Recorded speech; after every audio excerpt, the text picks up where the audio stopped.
Palavra da Verdade, com Hernandes Dias Lopes. Meus amados, vamos abrir a palavra de Deus na carta de Tiago, capítulo 3. Tiago, capítulo 3.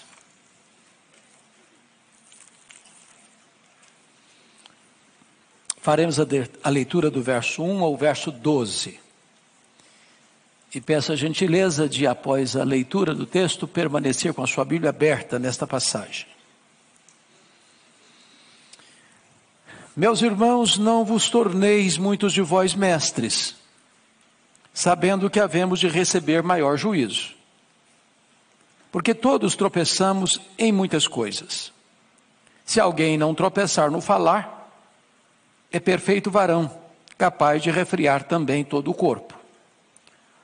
Ora, se pomos freios na boca dos cavalos para nos obedecerem, também lhes dirigimos o corpo inteiro.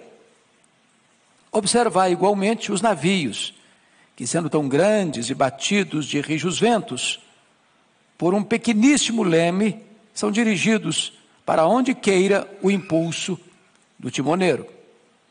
Assim também a língua, pequeno órgão, se gaba de grandes coisas. Vede como uma fagulha põe em brasas tão grande selva.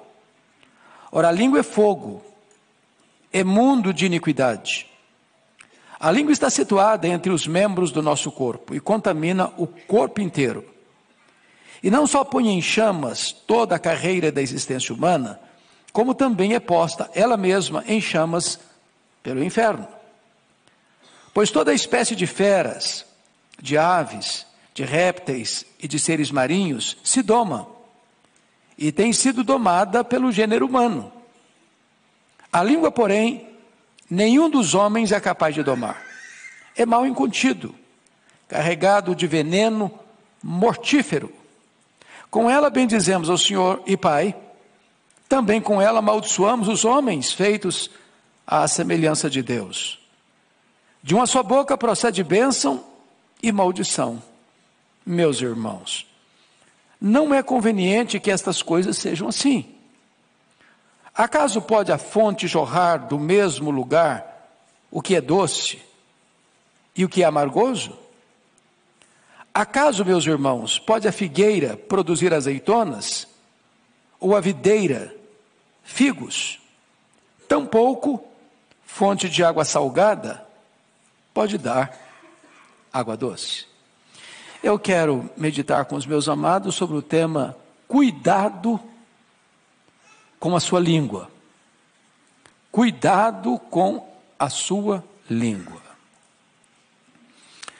Bom, esse Tiago que escreve esta carta não é o Tiago apóstolo. O Tiago apóstolo foi assassinado em Jerusalém por ordem do rei Agripa I. Esse Tiago aqui é o filho de Maria, é o irmão de Jesus, que foi convertido apenas após a ressurreição de Jesus, e que se tornou um líder da igreja de Jerusalém. Inclusive foi ele quem presidiu o primeiro concílio da igreja em Jerusalém, conforme relatado em Atos capítulo 15. Tiago é considerado o livro de Provérbios do Novo Testamento. Talvez a carta mais prática que nós temos no Novo Testamento. Os historiadores dizem que Tiago foi um homem de oração a ponto de ser chamado o homem de joelhos de camelo. Tal a forma com que ele orava de joelhos, que engrossou seus joelhos, e ele era esse homem prático, por isso homem de oração. Nesta carta, ele carrega as tintas para enfatizar que o cristianismo prático passa pela nossa comunicação, passa pelo uso da língua. Se não, vejamos, olha aí capítulo 1, verso 19 comigo, e peço que você leia essa passagem comigo, toda a igreja comigo, Tiago 1,19, vamos juntos? Sabeis estas coisas, meus amados irmãos, todo homem, pois, esteja pronto para ouvir, tardio para falar, tardio para se irar. Então, o primeiro conselho dele na carta é: você já tardio para falar, pense melhor, pense bem. A língua é o megafone do coração.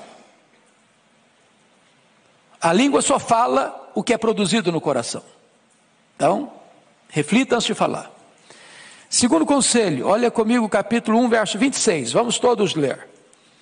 Se alguém supõe ser religioso, deixando de refrear a língua, antes enganando o próprio coração, a sua religião é vã. Por que que você engana o coração? Porque se você não refreia a língua e está dizendo meu coração é bom, mas a língua é má, tem uma incoerência aí, você está enganando a você mesmo.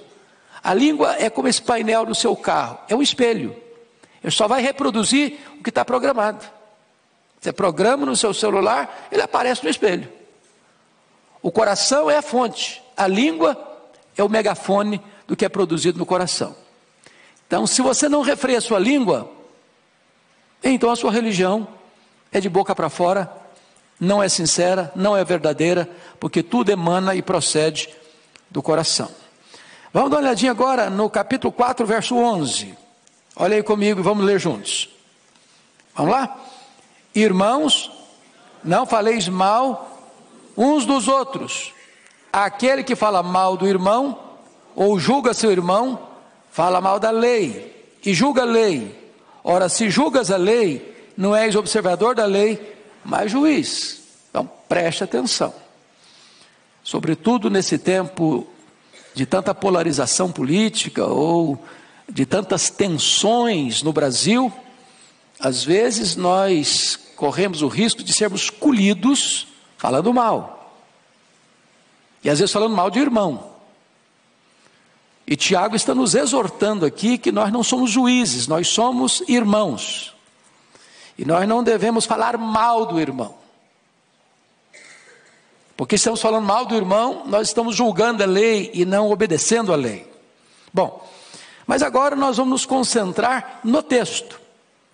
Porque não há nenhum texto da Bíblia tão exaustivo e tão lúcido e tão claro e tão detalhado sobre o problema da língua como Tiago capítulo 3. Aliás, antes propriamente de entrar nele, me permita mais dois textos da Bíblia que me impressionam muito. O primeiro deles é Provérbios 18, 21, quando diz que a morte e a vida estão no poder da língua. Quem bem utiliza, comerá do seu fruto. Ou seja, você pode dar vida, você pode matar um relacionamento, dependendo da maneira como você se comunica. Então a língua tem o poder de dar vida, a língua tem o poder de matar. Isso vale para o casamento, isso vale para a família, isso vale para os relacionamentos interpessoais, isso vale lá para a sua empresa, isso vale para os relacionamentos aqui da igreja. Mas o outro texto, irmãos, para mim é um dos mais complexos. Eu até gravei esta semana um texto sobre ele, e eu gostaria que você olhasse comigo, Provérbios 6, dá uma olhadinha aí, versículos 16 a 19, todo pecado é abominação para Deus, não há pecadão, pecadinho, todo pecado é grave e é maligníssimo, mas há pecados que têm consequências mais graves, olha comigo o que Salomão vai registrar em Provérbios 6, 16 a 19, você pode ler comigo? Vamos juntos? 6 coisas o Senhor aborrece, e a 7ª a sua alma abomina. Então para um pouquinho. Então tem 6 pecados que ele vai listar aqui que Deus aborrece. Ele vai citar um pecado dentre esses 6, que é o 7º, ou dentre esses 6 não, além desses 6, que é o 7º, que aí há uma força maior na expressão. A alma de Deus abomina. Então vamos aos 6 que Deus aborrece. Primeiro, olhos altivos, orgulho, Deus aborrece orgulho. Segundo, língua mentirosa, mentira, Deus aborrece mentira. Terceiro, mãos que derramam sangue, inocente, assassinato, desde a vida intrauterina, em qualquer fase da vida, Deus aborrece.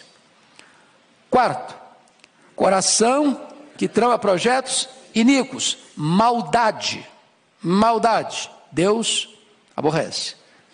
Quinto, pés que se apressam a correr para o mal, violência, Deus aborrece. Sexto, pecado que Deus aborrece, testemunha falsa que profere mentiras, perjúrio. Último pecado, sétimo, esse a alma de Deus abomina, ou seja, para Deus é mais grave do que orgulho, para Deus é mais grave do que mentira, para Deus é mais grave do que assassinato, para Deus é mais grave do que violência, para Deus é mais grave do que perjúrio. O que é que a alma de Deus abomina? Vamos lá? E o que semeia, contendas entre irmãos. Para um pouquinho agora para pensar, quão grave é isso aos olhos de Deus.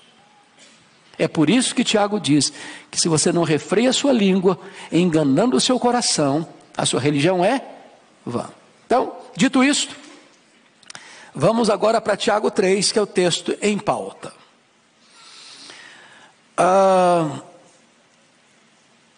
Começando com o verso 1, ele se dirige à igreja assim: meus irmãos. Quem são os meus irmãos? Capítulo 1, versículo 1, ele está se dirigindo às 12 tribos que se encontram na dispersão. Então é gente que está passando por lutas na vida. Quando você está passando por lutas na vida, sobretudo injustiça, porque dispersão significa que o cara teve a sua casa saqueada, seus bens sequestrados, ele está perambulando pelo mundo, ele está passando uma situação difícil, e ele então se dirige a essa comunidade, diz: meus irmãos, não vos torneis muitos de vós mestres, sabendo que havíamos de receber maior juízo. O que ele está dizendo? Que se você ocupa uma posição de destaque, de liderança, a régua vai ficar lá em cima. Quanto mais conhecimento, quanto mais responsabilidade, quanto mais liderança você exerce, maior é o grau de responsabilidade que vai se requerer de você, no trato da sua comunicação. Então o fato de você ser um líder não isenta você de responsabilidade, ao contrário, aumenta a sua responsabilidade na comunicação. Vamos ao verso 2. Leia comigo o verso 2. Porque todos tropeçamos em muitas coisas. Se alguém não tropeça no falar, é perfeito varão, capaz de refrear também todo o corpo. Primeiro, Tiago está admitindo aqui que não tem ninguém que sobra, que fica como exceção no critério de não pecar, de não tropeçar. Ele diz todos. Então, o líder e o liderado, o maduro na fé e o neófito, todos tropeçamos. E ele diz em algumas coisas? Não, todos tropeçamos em muitas coisas. Então baixa a bola, porque nós não estamos aí com esse performance todo, não. Todos tropeçamos em muitas coisas. Ele está usando o todo para certamente enfatizar um aspecto específico. O maior obstáculo onde mais tropeçamos na vida é na nossa língua. Ela é tão comprida que ela serve de laço para os nossos pés.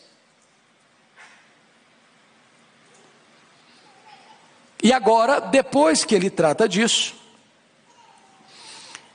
é como se ele mostrasse para nós duas figuras. Alguém já disse e eu concordo. A língua ou a palavra falada é como uma flecha que você lança. Depois que você a lançou, você não a recolhe mais. Falou, não dá para engolir mais essa palavra que você falou. Ela vai atingir, vai ferir, vai machucar alguém. Segunda figura. A língua é como você subir no alto de uma montanha e solta um saco de penas. Não dá para recolhê-las todas mais. Então, notinha de rodapé e conselho. Não discuta em mídias sociais. Isso é soltar um saco de penas.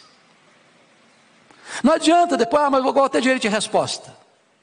Não, o que você falou vai alcançar um outro horizonte. O seu direito de resposta, ou a sua defesa, ou a sua apologia, não vai alcançar as mesmas pessoas. Então, cuidado, prudência, porque falou, não dá para recolher todas as palavras mais. Bom, dito isto, então agora vamos observar algumas coisas interessantes. Ele vai usar aqui 6 figuras sobre a língua: a figura do freio, a figura do leme, a figura do fogo, a figura do veneno, a figura da fonte e a figura das árvores frutíferas. São 6 metáforas que ele vai usar, instrutivas. Tiago é prático, Tiago é o Provérbios do Novo Testamento, e ele quer tornar esse assunto tão pedagógico, tão fácil de entendimento, que a melhor maneira de você ilustrar, ou orientar, ou clarear um conceito, é dando exemplo, usando figuras, imagens. Uma imagem ou um símbolo vale mais do que 1000 palavras. Então, notem comigo, por favor, versos 3 e 4. Vamos ler esses 2 versos juntos. Vamos lá? Ora, se pomos freio na boca dos cavalos para nos obedecer, também lhes dirigimos o corpo inteiro. Observai igualmente os navios, que sendo tão grandes e batidos de rijos ventos por um pequeníssimo leme, são dirigidos por onde quer o impulso do timoneiro. Então, quais são as 2 figuras que ele usa aqui? A figura do freio e a figura do leme. Eu não sei quantos aqui tiveram o privilégio, como eu, de nascer na roça, porque nascer na roça é um privilégio, sabia? É um privilégio, você tem conhecimento dos 2 lados da vida. E você já viu um potro, um cavalo jovem, com força? Ele é selvagem, ele não é dominado, não se pode montar nele, a não ser um profissional. Por quê? Porque ele tem força, e a força dele não está o quê? Domesticada. E ele é um risco, ele é uma ameaça, ele é um perigo. Ele vai usar a força dele para ferir você, para derrubar você, para machucar você.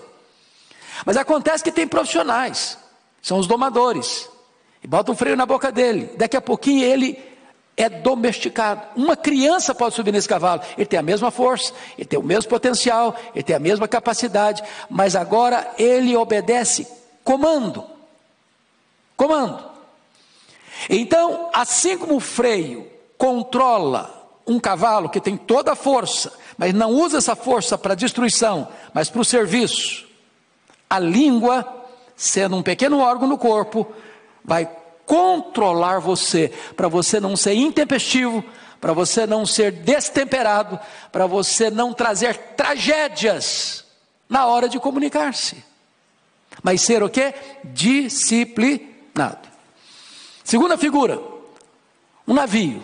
Navio é grande, carrega muita carga, transporta muita gente, singra as águas dos oceanos mais profundos, suporta rajadas de ventos violentas, mas esse navio tão grande é dirigido por um pequeno leme, e o timoneiro está lá no leme, e vai guiando o navio, para que ele não se arrebente nos rochedos, para que ele não passe perto dos icebergs e rasgue o casco e chegue ao naufrágio. Esse pequeno leme na mão do timoneiro é que vai conduzir o navio para onde o timoneiro quer, um lugar seguro, para sair e chegar em segurança. O que ele está dizendo? Que a nossa língua tem o poder de nos dirigir no meio das tempestades da vida, para não nos arrebentarmos nos rochedos da história, para não sermos feridos e nem ferirmos alguém com a nossa língua. Se você controla a língua, você tem bênção sobre você, e bênção na vida dos outros. Deixa eu ilustrar como a fala pode ser abençoadora. Acho que todos vocês já leram e conhecem a história do pastor batista Martin Luther King, pastor batista, em Montgomery, no estado do Alabama. Ele se levanta em 1960 para combater de forma pacífica o problema da segregação racial nos Estados Unidos. E vocês se lembram do famoso discurso dele, I have a dream, eu tenho um sonho, proferido no Memorial de Lincoln, em 1963. onde ele diz que o sonho dele é que um dia os seus filhos fossem julgados pelo seu caráter e não pela cor da sua pele. Isso leva então os Estados Unidos, no ano seguinte, 1964, a sancionar a lei, acabando com a questão da segregação racial, e nesse mesmo ano ele recebe o título de Prêmio Nobel da Paz. Ele vem a ser assassinado no dia 4 de abril de 1968, em Memphis, no Tennessee, mas a causa pela qual ele se levantou e usou a sua língua para comunicar essa mensagem, trouxe uma grande vitória para o povo da América. Você pode usar a sua língua para transformar o local, para mudar o ambiente, para abençoar a nação, como você pode usar a sua língua também para semear contendas e guerras e tragédias, e a história está eivada de exemplos dessas tragédias. Vamos à segunda figura nos versos 5 a 6. Leia comigo, por favor, 5 e 6. Assim também a língua, pequeno órgão, se gaba de grandes coisas. Vede como a fagulha põe em brasas tão grande selva.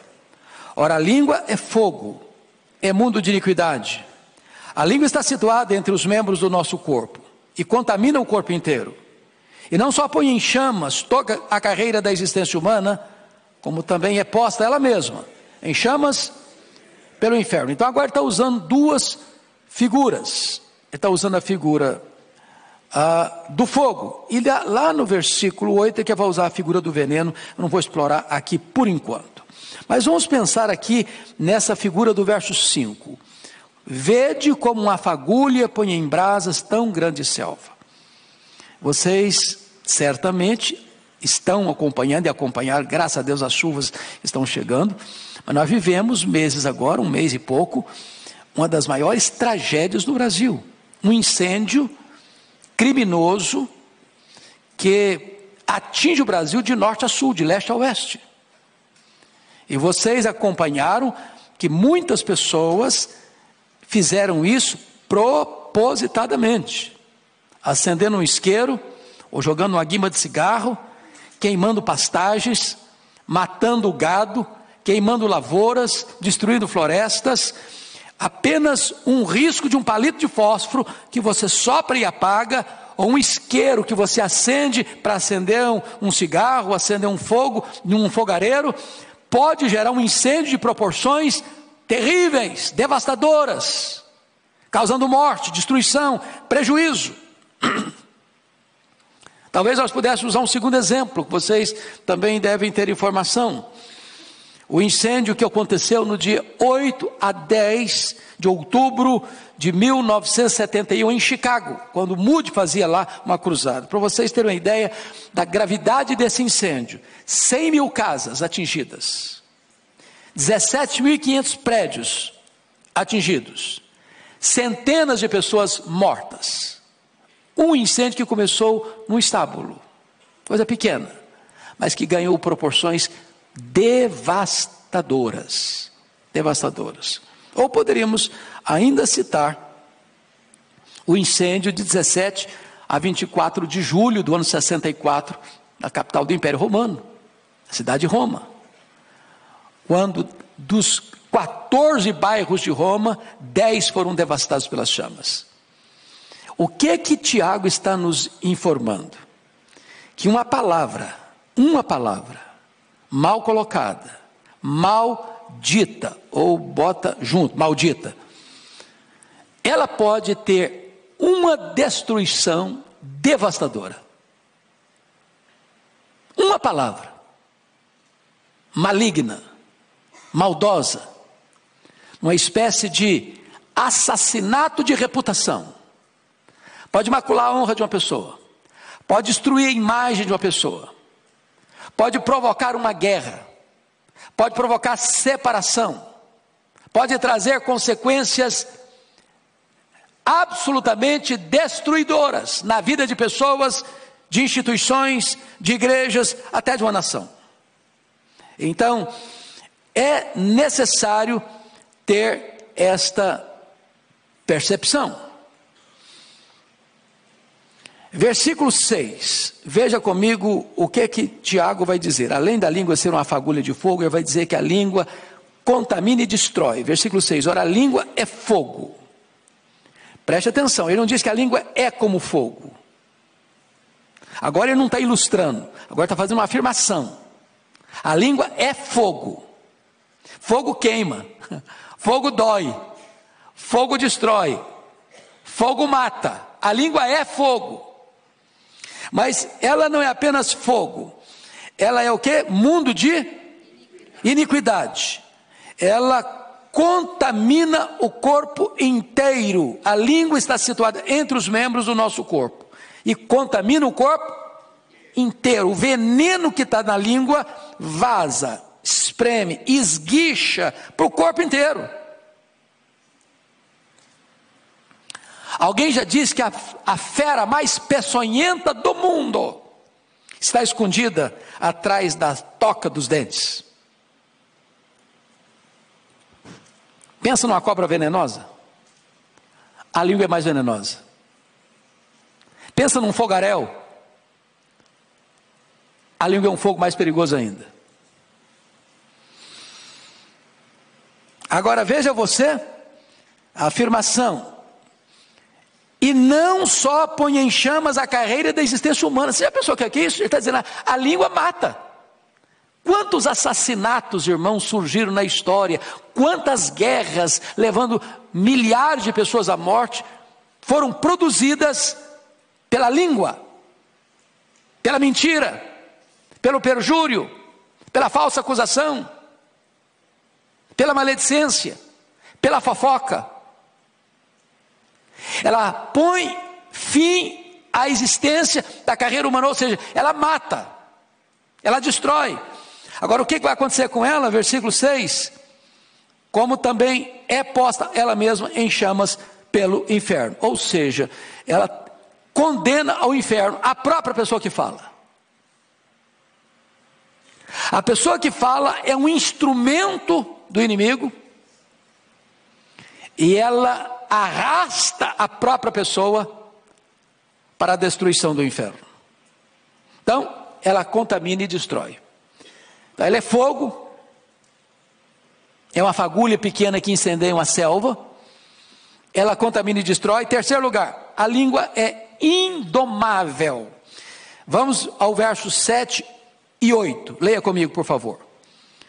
Pois toda espécie de feras, de aves, de répteis, de seres marinhos, se doma, tem sido domada pelo gênero humano. A língua, porém, nenhum dos homens é capaz de domar. É mal incontido, carregado de veneno mortífero. Vamos pegar só até impossível de domar. Então, ele está usando aqui uma possibilidade, um fato, uma realidade. Deus criou o homem, colocou o homem no jardim, deu ao homem a capacidade de dar nome aos animais e mais, de dominar sobre as aves dos céus, sobre os animais da terra e sobre os peixes do mar.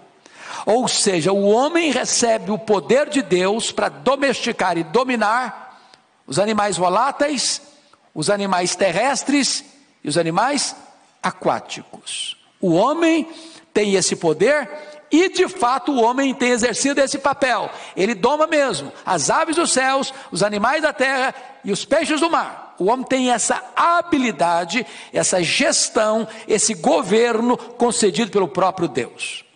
Agora, depois de fazer essa declaração tão ampla, ele diz assim: a língua, porém, nenhum dos homens é capaz de domar. Quantos homens não conseguem domar a língua?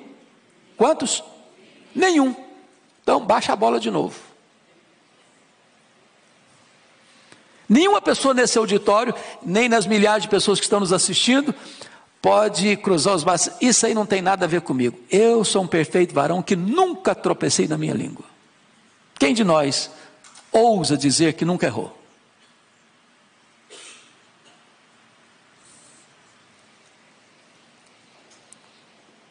Essa é uma exortação para mim, para você, para nós. Indomável. Indomável. O pensador grego, Sócrates, tinha uma maneira de lidar com as pessoas que vinham trazer para ele notícias. Nós temos que tomar muito cuidado com as pessoas que vêm trazer notícias, porque elas querem nos informar, mas na informação vem uma dose de veneno. Não é assim? É o correio sem fio. E às vezes é o pecado que a alma de Deus mais abomina, é quem semeia contenda entre irmãos. E às vezes essa piedosa informação acontece até na reunião de oração, sabia? Tem que orar pelo fulano. O fulano está encrencado. Aí conta a história do fulano. Arrebenta com o fulano. Destrói a reputação dele. Joga farinha no ventilador. Para depois dizer que está pedindo oração. Cuidado. Cuidado. Muito cuidado. Então, o Sócrates diz o seguinte: quando alguém chegava com um comentário para ele, falou: tinha que passar por 3 peneiras. O cara veio trazer um comentário para você. Primeira pergunta: isso é verdade? Eu ouvi que é verdade. Bom, então você não tem certeza. Me contaram. Bom, então você está recebendo informação de segunda mão. Segunda peneira: você já falou isso para a pessoa? Você está trazendo informação da outra pessoa, já falou com ela?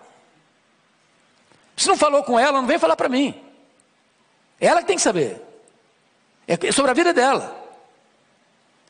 Terceira peneira: isso vai ajudar a resolver o problema? Você me contar? Porque se não vai ajudar, nem me conte, não tem interesse em saber. Bom, esse cara não era crente, mas o conselho serve. O conselho serve. É verdade? Você já falou para a pessoa? Isso vai ajudar a resolver o problema? Então, cuidado com essa língua que é rebelde, é um cavalo que não se doma, é um navio sem leme. Cuidado. Mas aí ele vai usar uma outra figura agora, como disse para vocês, que é a figura do fogo e a figura do veneno. Olha o versículo 8, parte B. É mal incontido, carregado de veneno, o quê?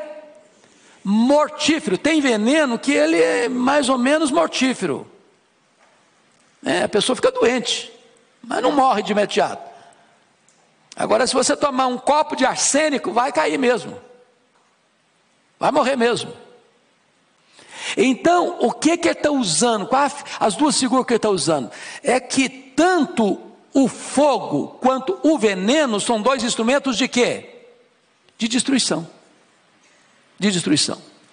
E ele está usando essas duas figuras para dizer para você que a língua tem esse poder destrutivo. Uma pequena dose mata e destrói. Mas ele vai usar uma quinta figura aqui ainda. Versículo 9 e 10. A língua é incoerente. Leia comigo o versículo 9 e 10. Vamos lá? Com ela bendizemos ao Senhor e Pai. Também com ela amaldiçoamos os homens, feitos à semelhança de Deus. De uma só boca procede bênção e maldição.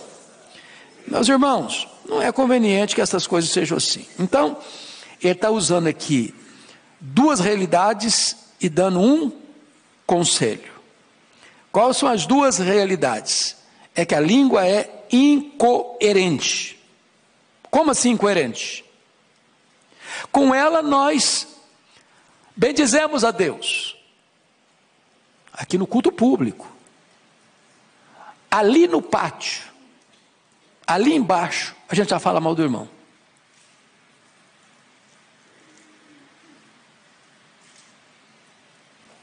Como assim? A mesma língua? Que acabou de bendizer a Deus, está amaldiçoando alguém que foi feito à imagem de Deus? Olha a incoerência. Eles uma mesma língua procede bênção e maldição. Eu abençoo e eu amaldiçoo. Com a mesma língua. Incoerente, inconsistência. Agora, isso é a realidade, mas não é o conveniente. Ele exorta. E qual é a exortação dele? Meus irmãos, ele está fazendo um apelo para os irmãos. Veja que ele não está falando para os ímpios, ele não está falando para os pagãos. Ele não está falando para a gente não convertida. Ele está falando para a gente que nasceu de novo. Meus irmãos, isso não é conveniente. Não é porque as coisas acontecem que você agora, não, mas é isso mesmo, nós somos todo mundo fraco mesmo, nós somos tudo pecador mesmo, então deixa eu soltar a língua, deixa eu soltar mesmo o verbo, deixa eu falar o que eu quiser falar, e ninguém tem nada a ver com isso. Tem sim. Tem sim. Aquele que não refreia a sua língua, enganando o próprio coração, a sua religião é o quê? Vã. Bom, dito isto, vamos encerrar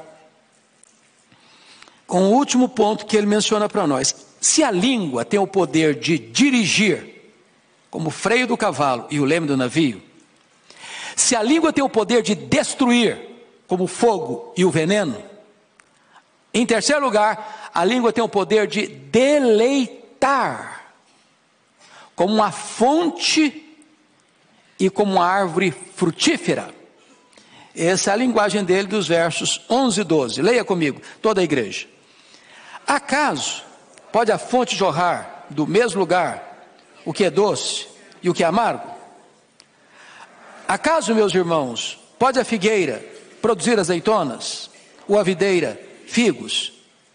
Tampouco fonte de água salgada poderá água doce. Ele está, de certa forma, só mudando as figuras para mostrar novamente a incoerência da língua. Perceberam? Ele está usando uma outra imagem agora. Outra imagem. Agora não é bem dizer e falar mal do irmão, nem abençoar e maldizer. Ele está usando agora uma linguagem da agricultura, do campo. Então ele está falando de uma fonte. Uma fonte é o lugar de você se dessedentar, sobretudo no Oriente, onde isso era raro. Então você chega e vê uma fonte e você bebe. Vocês se lembram, quando o povo saiu do Israel, chegou no deserto e viram água e foram todos beber com muita gana, e quando beberam, o que estava acontecendo? A água era amarga, não dá para beber. Então você tem fonte de água doce e tem fonte de água salobra. Agora você nunca vai ver uma fonte produzir água doce e daqui a pouquinho água salobra ao mesmo tempo. Se é água doce, é água doce. Se é água salobra, é água salobra. O problema é que a língua é tão complexa, que às vezes dessa mesma fonte sai água doce, dessa mesma fonte sai água salgada.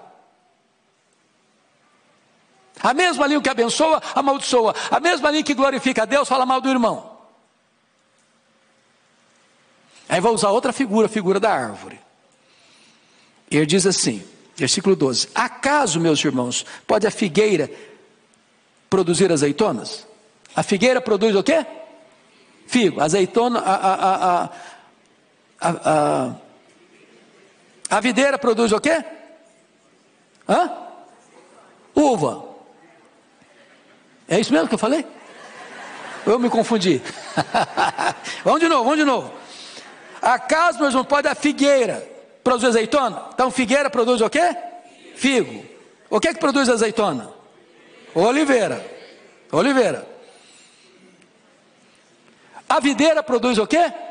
Uva. Ela não produz o quê? Figo. O que produz figo? Figueira. O que ele está dizendo? A fonte produz aquilo que é da natureza dela produzir. Ela é fonte doce ou salgada? A árvore produz segundo a sua espécie. Você não vai colher azeitona de figueira. Você não vai colher uva de oliveira. Então, se cada árvore produz o seu fruto de acordo com a sua espécie, o que nós fomos? Regenerados. Nós somos coparticipantes da natureza divina. Nós temos agora um novo coração, uma nova mente, uma nova vida, pertencemos a uma nova família, uma nova pátria, somos o povo de Deus. E aí ele está concluindo dizendo o seguinte: assim como é incoerente com a mesma boca você exaltar a Deus e falar mal do irmão, com a mesma boca você abençoar e amaldiçoar, assim como é incoerente, ele diz, uma figueira produzir azeitona e uma videira produzir figo, porque foge à natureza da árvore, também ele diz assim, tampouco fonte de água salgada pode dar água doce. Ele encerra não favorecendo a ideia de que vamos continuar sendo incoerentes. Ele encerra dizendo, não é conveniente, gente, não é conveniente, não é conveniente. Então, que Deus tenha misericórdia de nós, né? Que Deus tenha misericórdia de nós. Talvez nós pudéssemos dizer como Davi, que as palavras dos meus lábios, o meditar do meu coração, sejam agradáveis à tua presença. Você pode abençoar, você pode ter uma palavra terapêutica, as pessoas podem sair de perto de você mais animadas com a vida, mais encorajadas a viver. Você pode ter na sua língua a medicina e não o veneno. Você pode ser um construtor de pontes, não um cavador de abismos. Você pode ser um ministro da reconciliação e um pacificador e não um gerador de conflitos e contendas. Que Deus nos ajude. Amém. Você já se sentiu encurralado pelo próprio Deus? Quando Deus cerca você por todos os lados. É sobre esse assunto que eu quero conversar com você no podcast desse momento. HDL Podcast está no ar e você é muito bem-vindo. E é um privilégio ter você aqui com a gente. Então, não vai embora não, porque logo depois da vinheta estaremos de volta. O Salmo 139 é uma das pérolas mais belas do Saltério. É um poema que retrata de maneira eloquente, singular, a verdade de que Deus nos cerca por todos os lados. Ele nos encurrala. Estamos debaixo do seu olhar, do seu conhecimento e da sua presença. Por um lado, isso é apavorante, porque o homem não pode fazer nada escondido de Deus. Por outro lado, isso é absolutamente consolador. É saber que você não passa por nenhuma situação da vida sem que Deus esteja aí do seu lado, assistindo você com a sua graça. Deus nos cerca por todos os lados. E este Salmo de Davi vai mostrar isso de maneira prática.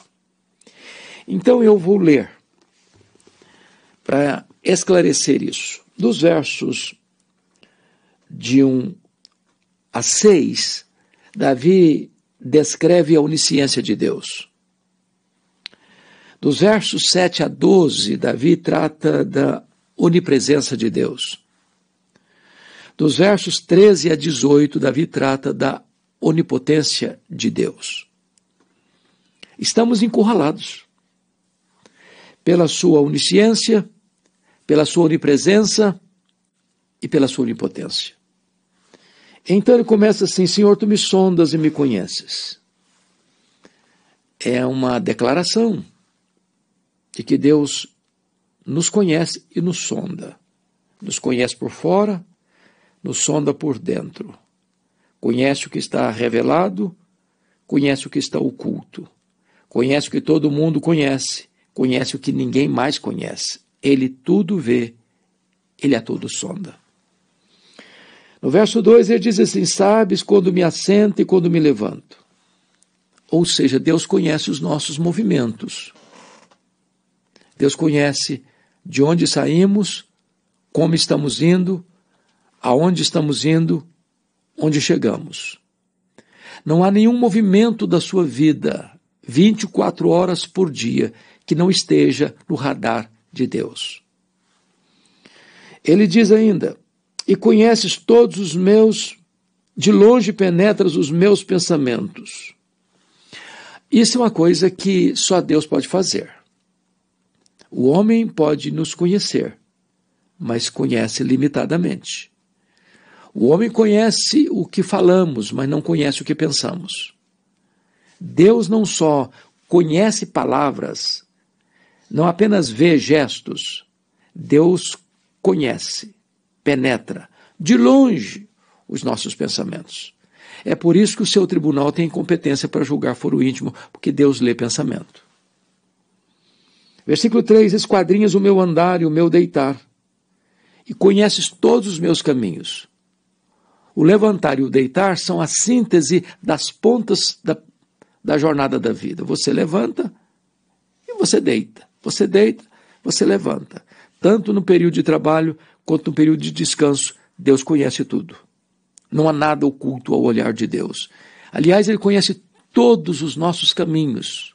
Não só caminhos por onde caminhamos, caminhos de ideais, caminhos de pensamentos, caminhos de ideologias, caminhos de cosmovisão. Ele sabe tudo a nosso respeito. Diz ele, ainda a palavra me não chegou à língua e tu, Senhor, já a conheces toda. Em outras palavras, você, ao proferir uma palavra, você já a tem lá no seu gatilho do inconsciente. Os entendidos dizem que quando você faz um discurso, você precisa ter na fila engatilhada 8 palavras. Antes de você proferir esta palavra, já tem 8 lá na fila para serem proferidas. Deus conhece as palavras que você falou e as que você ainda não falou. Ele conhece o que já está saindo e o que está na fila para sair. E o texto diz assim, tu me cercas por trás e por diante, e sobre mim pões a tua mão. Tal conhecimento é maravilhoso demais para mim, é sobremodo elevado, não o posso atingir. Então veja você que Deus nos cerca por trás e por diante. Ele nos cerca por cima e nos carrega por baixo. Não há nenhuma geografia no espaço onde Deus não esteja nos envolvendo, nos tragando com a sua presença, com o seu conhecimento. Este é o Deus que nos criou, a quem servimos. Ele é o Deus onisciente. Ele tudo vê, ele tudo conhece, ele a todo sonda. Conhece o oculto e o revelado. Conhece o proferido e o por proferir. Conhece onde você vai, que horas você chega, que horas você sai, conhece todos os seus caminhos. Então, não tente esconder nada daquele que é onisciente, cujos olhos são como chamas de fogo. Essa é a primeira verdade desse Deus que nos cerca por todos os lados. Mas agora, a partir do verso 7 ao verso 12, Davi vai fazer uma transição da onisciência divina para a onipresença divina. E ele começa assim no verso 7. Para onde me ausentarei do teu espírito? Para onde eu fugirei da tua face? Se esse Deus tudo vê, tudo sabe, tudo conhece, a todo sonda, será que tem como escapar dele? Tem como fugir da presença dele?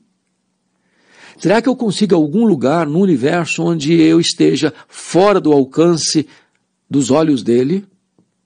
Será que tem uma caverna tão escura? Será que tem uma montanha tão gelada? Será que tem um deserto tão inóspito? Será que tem algum lugar onde eu possa me ausentar da presença dele? Essa é a grande pergunta. Para onde me ausentarei do teu espírito? Para onde fugirei da tua face? E ele cria aqui algumas possibilidades. Se subo aos céus, lá estás. Se faço a minha cama no mais profundo abismo, lá está também. Então ele pega o zênite e ele pega o abismo, o abissal. As camadas abissais lá embaixo. Ele pega a altura mais elevada, os céus, o abismo mais profundo. Deus está lá em cima, Deus está lá embaixo. Não tem como fugir de Deus. Nem no céu, nem no abismo. Ele está em ambos ao mesmo tempo. Mas ele prossegue e diz assim, se faço a minha cama no mais profundo abismo, lá estás também. Então, ainda que você tente descansar nos lugares mais profundos da terra, Deus está lá. Versículo 9, se tomo as asas da alvorada e me detenho nos confins dos mares, ainda lá me haverá de guiar a tua mão e a tua destra me susterá. Ou seja, imagine você tomando as asas da alvorada, e fugindo, e voando, e voando, e voando, e voando, a ponto de você chegar lá, nos confins dos mares. Naquela época, ainda não tinha explorado tanto essa questão marítima, nas viagens intercontinentais. Hoje nós sabemos disso. Pacífico, o Atlântico, o Índico, o Mediterrâneo, os mares. Não importa quão longe você tenha ido nas suas viagens marítimas, aos confins dos mares, ainda lá a mão de Deus vai estar do seu lado. Você está encurralado por todos os lados, cercado por todos os lados, pela presença de Deus e pelo conhecimento de Deus. No versículo 11, ele cria uma outra possibilidade. Se eu digo, as trevas com efeito me encobrirão, e a luz ao redor de mim se fará noite, até as próprias trevas não te serão escuras. As trevas e a luz são a mesma coisa. Então ele pensa o seguinte, olha, eu vou me enrolar na escuridão. Eu vou apagar a luz. Vou ficar num quarto escuro. Vou fechar a porta, vou fechar a janela. Eu vou tornar um ambiente tão escuro que ninguém pode ver nada e enxergar nada. E ele vai dizer o seguinte, que para Deus luz e trevas é a mesma coisa. Ele enxerga no escuro, ele enxerga na curva. Não há nada que você possa fazer que esteja fora da presença e do conhecimento de Deus. Na verdade, você e eu estamos encurralados por Deus por todos os lados. Mas agora, ele vai fazer uma outra transição. Já fez a primeira, agora vai fazer a segunda. Ele transicionou da onisciência para onipresença e agora ele vai transicionar da onipresença para onipotência de Deus. No versículo de número 13, ele diz assim, pois tu formaste o meu interior, tu me teceste no seio da minha mãe. E essa ideia aqui de formação e de um tecelão que está lá tecendo é algo tão sublime. Porque na época de Davi não se tinha todo o avanço da ciência, da biologia, como se tem hoje. Hoje você e eu sabemos que o homem é um ser programado geneticamente. Dr. Marshall Nirenberg, foi prêmio Nobel de Biologia, e ele ganhou esse prêmio em virtude de ter descoberto esse fato de que o homem é um ser programado geneticamente. Que nós temos dentro do nosso corpo mais de 60 trilhões de células vivas, cada uma delas contendo 1,70 m de fita DNA, onde estão gravados e computadorizados todos os nossos dados genéticos. Quando você espicha a ficha DNA, a fita DNA do seu corpo, você tem cerca de 102 trilhões de metros de fita DNA, 102 bilhões de quilômetros de fita DNA, dá para dar diversas voltas no sistema planetário. Isso não é obra do acaso, isso não é produto de evolução. Isso é a mão de Deus, conforme Davi, tu formaste o meu interior e me teceste no seio da minha mãe. Como vão formando os órgãos, os olhos, a boca, o nariz, os ouvidos, o coração, o pulmão, os rins, o intestino, o estômago. Como vão formando os membros, as pernas, os braços, o cérebro. É uma coisa fascinante. O corpo humano é uma máquina extraordinária. Os nossos olhos, segundo o Dr. John Wilson, é um dos catedráticos de Harvard, diz que nós temos mais de 10 milhões de fios encapados em cada um dos nossos olhos. Você olha, por exemplo, os seus rins, como eles filtram as impurezas do seu corpo. Você olha os seus pulmões que jogam ar para dentro de você. Você vê o seu coração batendo e bombeando sangue sem parar, sem parar, sem parar, dando vida ao seu corpo. Seu cérebro comanda todo o seu corpo. Isso é uma máquina fascinante, fantástica, fantástica. Tudo isso foi feito, tecido e entretecido por Deus no ventre da nossa mãe. E ele então, ao dizer isso, ele tem que exclamar, graças te dou, visto que, por modo assombrosamente maravilhoso, me formaste. As tuas obras são admiráveis, e a minha alma o sabe muito bem. Ou seja, Davi compreende que a vida começa lá na concepção. Ele lida com o zigoto, o embrião, o feto como uma pessoa, uma personalidade. Ele se vê retrocedendo lá no ventre da sua mãe e vê como Deus o tratou como uma pessoa. E é assim que ele se sente. É por isso que nós repudiamos a prática indiscriminada do aborto, por motivos fúteis. É por isso que o aborto é um atentado contra a vida, porque a vida começa na concepção. Deus valoriza a vida. Nós não podemos desprezar a vida. E então ele está admirando esse ser que é um ser real, não é uma verruga pestilenta. É um ser que passa a ter sentimentos, autodefesa, dor, no ventre materno.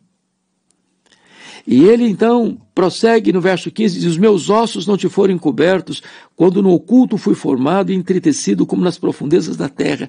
Ele está mostrando como Deus trabalhou esses detalhes de cada membro do nosso corpo, de cada órgão do nosso corpo, cada um com a sua função, cada um com o seu papel, cada um com o seu desempenho, cada um com a sua mutualidade em relação a todos os outros membros, para que nós pudéssemos ter vida, saúde, prazer de viver. Ele diz assim: os teus olhos me viram a substância ainda informe, e no teu livro foram escritos todos os meus dias, cada um deles escrito determinado, quando nenhum deles ainda havia. Ou seja, Deus nos viu quando nós éramos ainda uma substância informe. Estava lá começando o zigoto, às vezes uma pintinha assim, como se você pudesse encostar um grafite de um lápis no papel branco, só vem uma pintinha. Ali naquela pintinha está toda a potencialidade da vida. É como você pega uma semente de mostarda, menor das sementes das hortaliças, muito pequenininha, mas ali tem dentro daquela semente pequenininha o potencial de uma planta que cresce, resplandece. É como se você pudesse pegar a semente de um carvalho, é tão pequenininho, mas vai dar uma árvore frondosa. Ali está a vida. A vida é um milagre. É como você pega um ovo. O homem pode fazer um ovo com casca de ovo, com gema de ovo, com clara de ovo, com gosto de ovo, com tonalidade de ovo, mas o homem não pode botar a vida lá dentro. Vida é uma prerrogativa de Deus. Que extraordinário. Assim é o nosso corpo. Fascinante. Uma máquina extraordinária. Feita por Deus. E então Davi se sente assim cercado por todos os lados por esta presença bendita, gloriosa de Deus. E então ele vai agora entrar para uma aplicação desse Salmo 139, no versículo de número 17, quando ele diz assim: que preciosos para mim, ó Deus, são os teus pensamentos, e como é grande a soma deles. Precioso. Quando Deus nos cerca por todos os lados, não é para termos fobia de Deus, não. É para termos temor, sim, mas deleite, sobretudo. Por exemplo, um filho não deve ter medo do pai no sentido de a presença do pai gerar pânico nele. Um filho tem sim respeito pelo seu pai, mas tem deleite e prazer em estar na presença dele. O filho corre para os braços do pai. O filho tem alegria em estar no colo do pai. E esse conhecimento de Deus não é para gerar em nós pânico, é para gerar em nós segurança. É por isso que ele nos cerca por todos os lados. E ele, falando dos pensamentos de Deus, tenta quantificar isso quando ele diz assim: se os contasse, excede os grãos de areia. Contaria, sem jamais chegar ao fim. Os grãos de areia da praia, do deserto, das terras, mundo afora, são incontáveis para o homem. Contaria. Nunca vai chegar ao fim. Porém, para Deus, os grãos de areia são contáveis. As estrelas do firmamento são incontáveis para o homem. Mas para Deus, elas são contáveis. O Senhor colocou o nome em cada uma delas, e quando as chama pelo nome, nem uma só delas vem a faltar.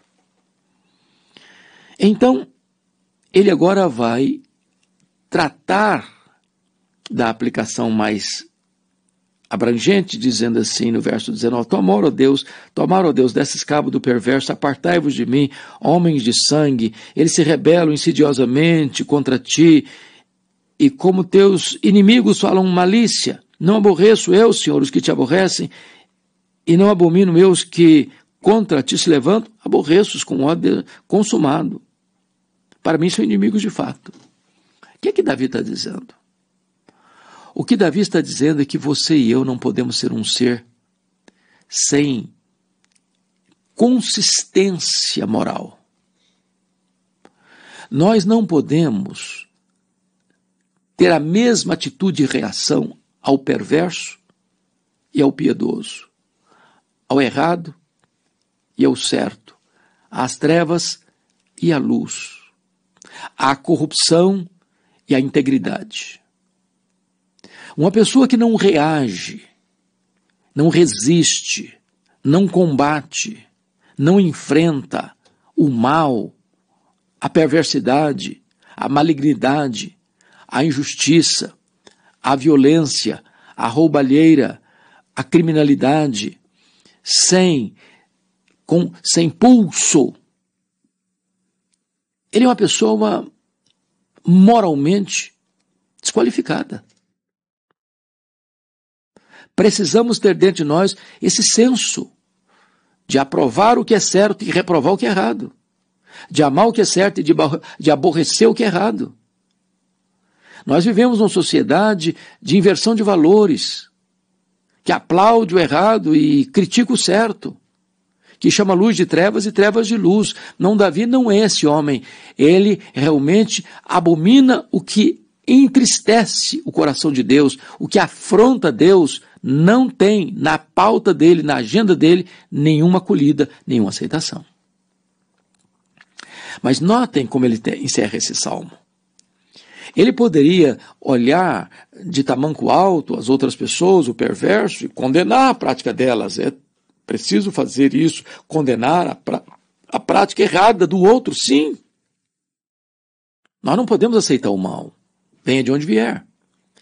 Mas ele termina esse salmo voltando para ele, examinando a ele mesmo.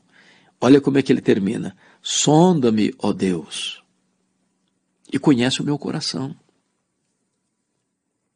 Prova-me e conhece os meus pensamentos. Vê se há em mim algum caminho mau e guia-me pelo caminho eterno. A trombeta precisa embocar para dentro de nós mesmos.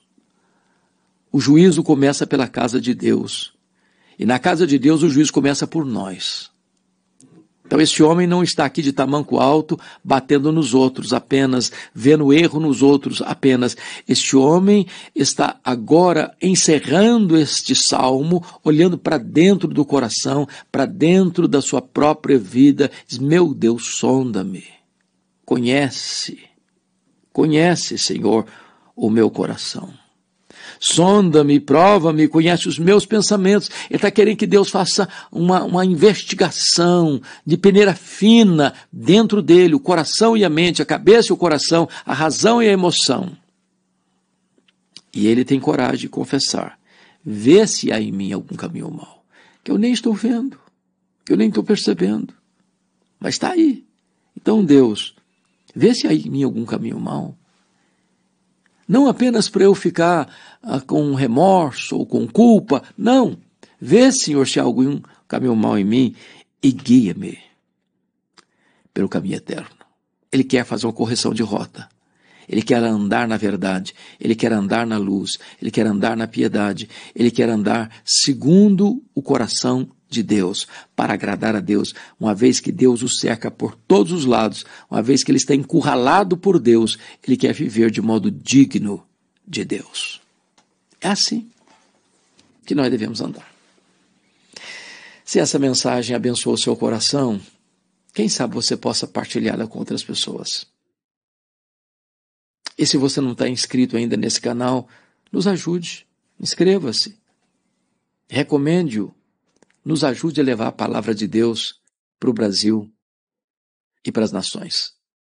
Deus abençoe sua vida e até o nosso próximo podcast.